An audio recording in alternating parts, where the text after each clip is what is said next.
Audio 5 संत सुकरात पंडित श्रीराम शर्मा आचार्य। वे आत्माएं प्रायः स्मशानों तथा शव मंदिरों कब्रिस्तान के समीप ही भटकती रहती हैं।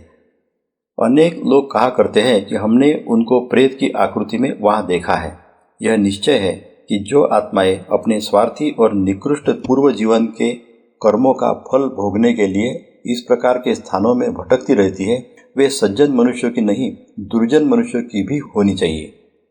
अंत में स्थूल पदार्थों की लालसा उनको किसी ऐसे कारागार में अवरुद्ध कर देती है जो उनके पूर्व जन्म की प्रकृति और कर्मों के अनुकूल होता है। जब शिष्यों ने प्रश्न किया, हे सुकरात, आपका आशय किस प्रकृति से है? तो उन्होंने उत्तर दिया, मेरा आशय यह है कि जिन मनुष्यों ने अपना ध्यान हमेशा बहुत अधिक खाने पीने या व्यभिचार अथवा शराब आदि नशों में लगाया है और कभी उनको रोकने की चेष्टा नहीं की है, वे गधा तथा उसी प्रकार के अन्य पशुओं के शरीर में जन्म लेंगे।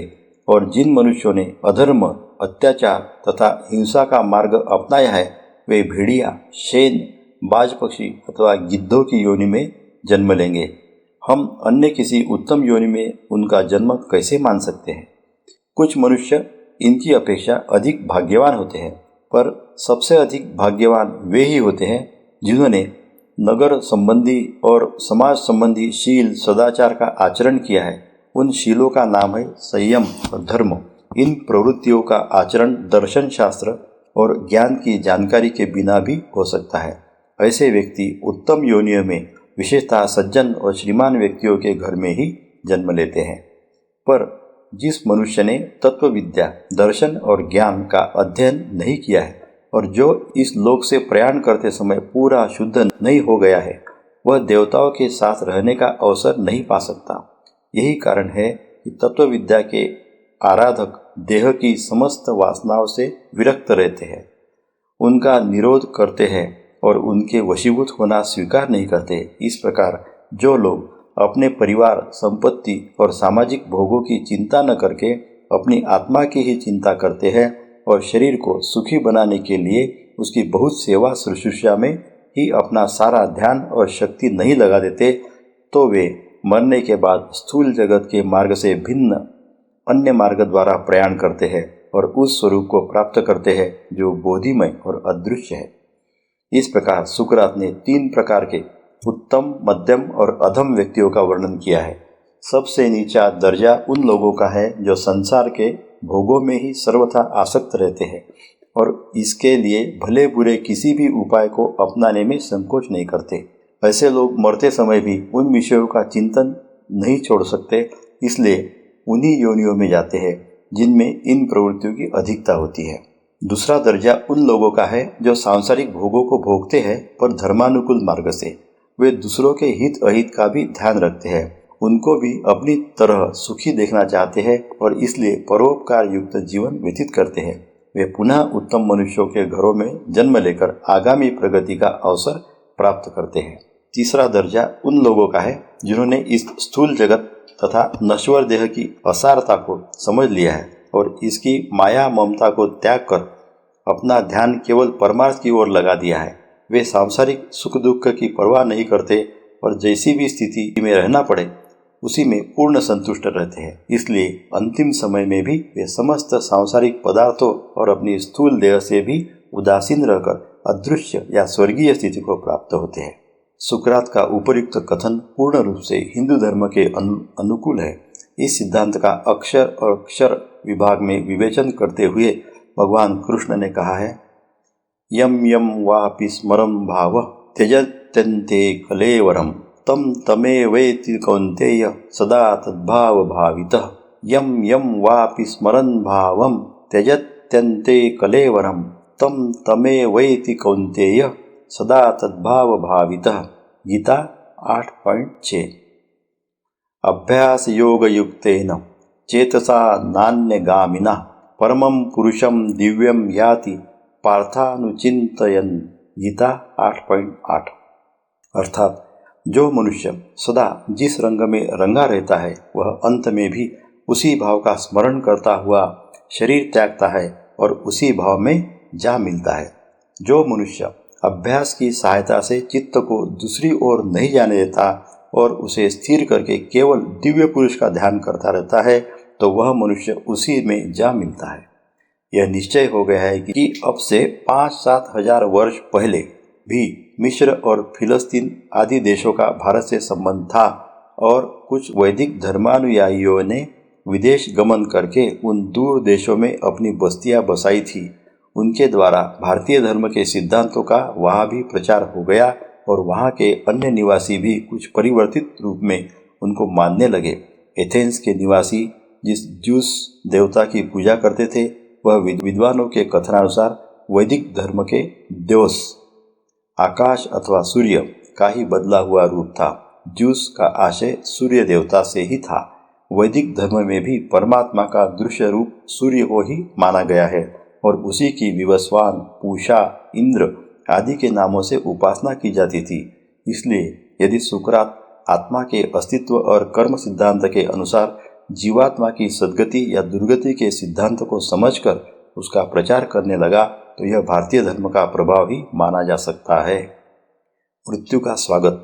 कुछ भी हो, सुकरात ने जिस प्रकार प्रसन्नतापूर्वक मृत्यु का स्वागत किया उससे यह निश्चय हो जाता है कि अवश्य ही वह एक सच्चा आत्मज्ञानी था। उसने आत्मा को अविनश्वरता के सिद्धांत को पूर्णतया हृदयंगम कर लिया था। जिस दिन उसको मृत्युदंड होने वाला था उस दिन उसका प्रिय शिष्य कृतान प्रातः होने से पूर्व ही जेल खाने में पहुंच गया। उसे यह देखकर अत्यंत आश्चर्य हुआ कि मृत्युदंड के सिर पर खड़े होते हुए भी सुकरात बड़ी शांति के साथ गहरी नींद में सोया हुआ था।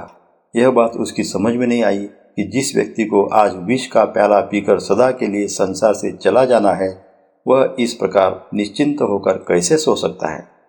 जब उसने अपनी यह शंका सुकरात के सम्मुख व्यक्त की तो उसने यही उत्तर दिया कि मैं मृत्यु को शत्रु की तरह नहीं वरन मित्र की तरह समझ रहा हूँ, इसलिए मुझे उसके आगमन से अशांति अथवा शोक कैसे हो सकता है। और अब जबकि ऐसा अवसर उपस्थित हो गया है मैं अपने प्रण से कैसे विमुख हो सकता हूँ। जिन सिद्धांतों से सदा ही मेरी श्रद्धा एवं भक्ति रही है उनमें अब भी मैं श्रद्धा रखता हूँ और जब तक हमको अन्य श्रेष्ठतर सिद्धांतों का पता नहीं लग जाता तब तक मैं निश्चय ही किसी उपाय द्वारा इस दंड से बचने की कोशिश नहीं करूँगा। और फिर जब उनके विष पीने का नियत समय आ गया तब भी वे अंतिम समय तक हंसते बोलते रहे। उनके शिष्य कृतान ने पूछा कि हम आपके शव का संस्कार किस तरह करें, तो उन्होंने मुस्कुराते हुए कहा कि जिस प्रकार तुम उचित समझो, पर तुम मुझे पकड़कर रखना और सावधान रहना कि मैं तुम्हारे हाथ से भाग न निकलूं। जब जेल का अध्यक्ष वहां आया तो उसने कहा, सुकरात, मैं आपको इस स्थान पर आने वाले समस्त लोगों में भद्रतम, सौम्यतम तथा श्रेष्ठतम समझता हूँ। आपके विषय में मैं यह नहीं सोच सकता कि अन्य लोगों के समान आप में भी कोप की भावना है। अन्य लोगों से जब मैं अधिकारियों की आज्ञानुसार विषपान करने का अनुरोध करता हूँ तो वे मुझ पर क्रोधित होते हैं और अपशब्द कहते हैं। आपके विषय में मैं निश्चिंत हूँ कि आप क्रोधित नहीं होंगे।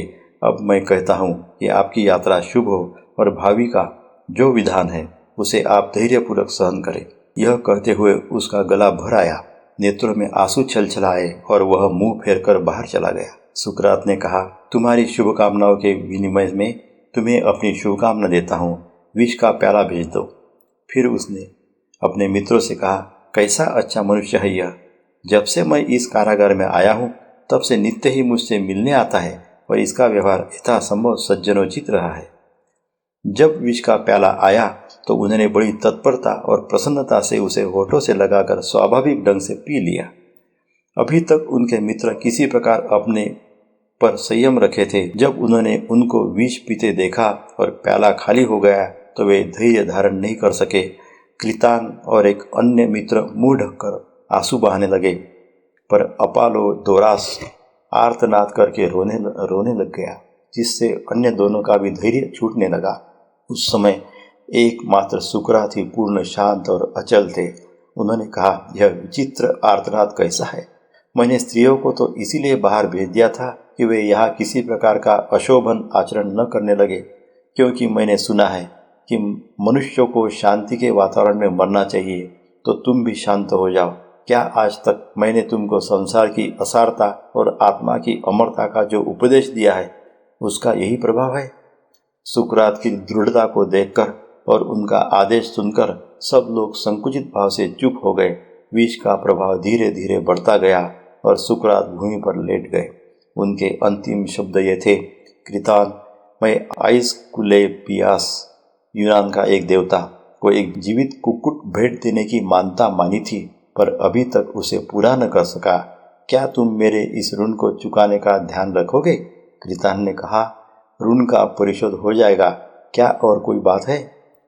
पर इसका कोई उत्तर न मिला। सुकरात की आत्मा परलोक की यात्रा कर चुकी थी। जिस किसी ने सुना उसी ने कहा, इस युग में जितने भी मनुष्य हुए हैं, सुकरात उन सब में प्रज्ञावान, धर्मप्राण और सत्य पुरुष थे। सुकरात द्वारा परलोक वर्णन। मरने के कुछ समय पूर्व अपने अनुयायियों से बातें करते हुए सुकरात ने परलोक का जो वर्णन किया था, वह भी भारतीय पुराणों से बहुत कुछ मिलता जुलता ही है। जब लोगों ने उससे मृत्युदंड के फलस्वरूप होने वाले कष्ट का जिक्र किया तो उसने यही कहा कि यदि आत्मा की अमरता में हमको विश्वास है तो मृत्यु कोई बुरी हानिकारक वस्तु नहीं हो सकती। जैसा कुछ लोग कहते हैं, यदि मृत्यु होने पर सब कुछ अंत हो जाता तो दुर्जन मनुष्य मरकर अत्यंत लाभान्वित होते, क्योंकि मरने के पश्चात उनको केवल अपनी देह से ही मुक्ति नहीं मिल जाती, वरन अपने समस्त पाप कृत्यों से भी सहज में ही मुक्ति मिल जाती। किंतु जब हम आत्मा को अमर स्वीकार करते हैं तो श्रेष्ठतम शील, सदाचार और ज्ञान के बिना पापों से छुटकारा हो ही नहीं सकता। कारण यह है कि हमारी आत्मा जब परलोक की ओर प्रयाण करती है तो वह संस्कार और शिक्षा के अतिरिक्त अन्य कुछ भी अपने साथ नहीं ले जाती। मृत्यु के उपरांत, जैसे कि लोग कहते हैं, प्रत्येक व्यक्ति का यमदूत, जिससे जीवन में उसका संबंध था, आत्मा को एक विशेष स्थान पर ले जाता है जहाँ मृतकों को एकत्र किया जाता है। वहाँ पर धर्म न्याय हो जाने के उपरांत वे उसी पथ प्रदर्शक का अनुगमन करती हुई परलोक में प्रवेश करती है, और जब वे वहाँ रहकर अपने कर्मों का फल भोग चुकती है तो एक अन्य पथ प्रदर्शक अनेक युगों के पश्चात उनको पुनः संसार में लौटा लाता है।